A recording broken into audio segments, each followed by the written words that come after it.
માં મેલડીના પરચા પછી ગામ આખું બદલાઈ ગયું છે. લોકો હવે કાનજીને માનથી જુએ છે. જે લોકો પહેલાં નજર ફેરવી લેતા એ જ આજે હાથ જોવે છે.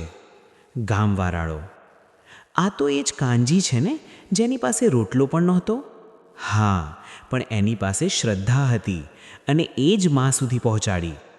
કાનજી શાંત સ્વભાવમાં હાથમાં માળા લઈને મંદિર તરફ જાય છે. મુખી ગજુભા એકલા બેઠા છે. રાતે ઊંઘ નથી આવતી. માં મેલેડીનો અવાજ કાનમાં ગૂંજે છે. મુખી આત્મગ્લાનીમાં: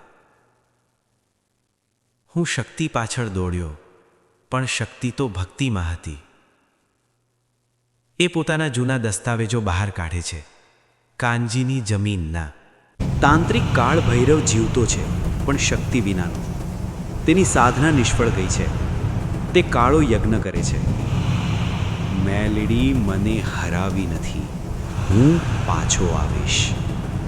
આકાશમાં વીજળી ચમકે છે. અશુભ સંકેત. હરિયાળું ખેતર હોવા છતાં કાનજી ચિંતામાં છે. જીવી: બધું મળ્યું છતાં તું ચિંતામાં કેમ છે? કાનજી: માં જે આપે છે એ સાચવવું પણ પરીક્ષા છે જીવી. અચાનક ખેતરમાં આગ ફાટી નીકળે છે.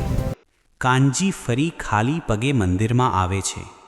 કાનજી: માં, આ વખતે હું માગવા નથી આવ્યો, બચાવવા આવ્યો છું ગામને. મંદિરના દીવામાં જ્યોત તીવ્ર બને છે. તાંત્રિક કાળો મંત્ર કરે છે. અચાનક પવન, ધૂળ અને અંધકાર. માં મેલડીનો દિવ્ય પ્રકાશ ફાટી નીકળે છે.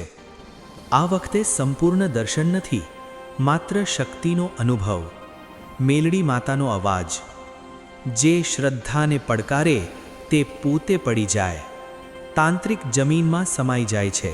અંધકાર નાશ પામે છે.